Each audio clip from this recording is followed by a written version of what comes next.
In the blistering heat of Karen Valley, where wildflowers choked the cracked earth, Sarah knelt beside her tent, her hands trembling as she packed a medical kit.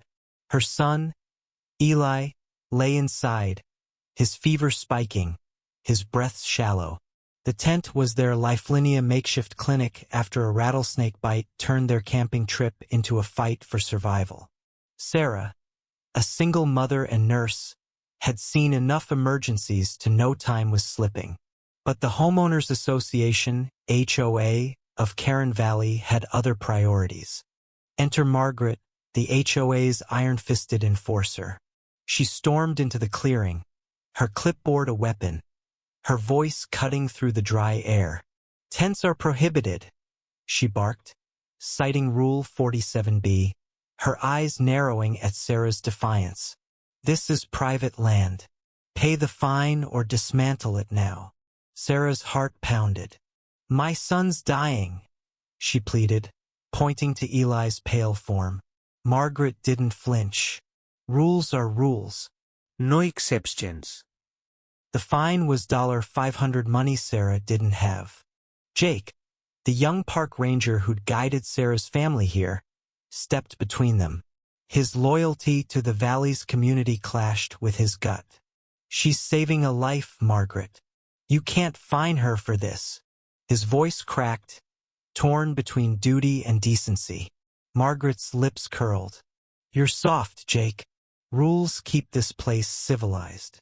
The air thickened with their shouts, Sarah's desperation colliding with Margaret's rigidity. Dust swirled as Sarah stood, her voice raw. "You'd let a child die for your precious order?" Margaret's silence was a blade. The confrontation escalated.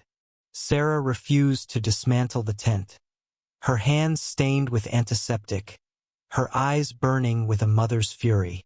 Jake, caught in the middle, radioed for help, but the nearest hospital was hours away. Margaret, unmoved, began writing the citation, her pen scratching like a countdown. Neighbors gathered, drawn by the commotion, their whispers a chorus of judgment. Some sided with Sarah, others with the HOA's iron grip on their manicured lives. The valley, once a haven, felt like a cage. As Eli's breathing grew fainter, Sarah's resolve hardened. She tore the citation from Margaret's hands, ripping it in two. The crowd gasped. Margaret's face reddened, but before she could retort, Jake's radio crackled. The medevac was delayed too late. Sarah's scream echoed as she rushed back to Eli, pumping his chest, willing his heart to beat. Margaret stood frozen, the weight of her rules crashing down. Jake turned away, tears streaking his dust-covered face. Eli didn't make it. The tent, now a shroud, stood as a silent accusation. Sarah collapsed beside it, her sobs mingling with the wind. Margaret walked away, her clipboard limp, her certainty shattered. The neighbors dispersed, their whispers now heavy with guilt. The wildflowers, indifferent, swayed under the relentless sun. In Karen Valley, rules were meant to protect, but they'd drawn blood instead. Sarah's fight for her son exposed the cost of blind order, leaving a community to grapple with its soul. Was Margaret's enforcement justice, or was Sarah's defiance the true moral stand?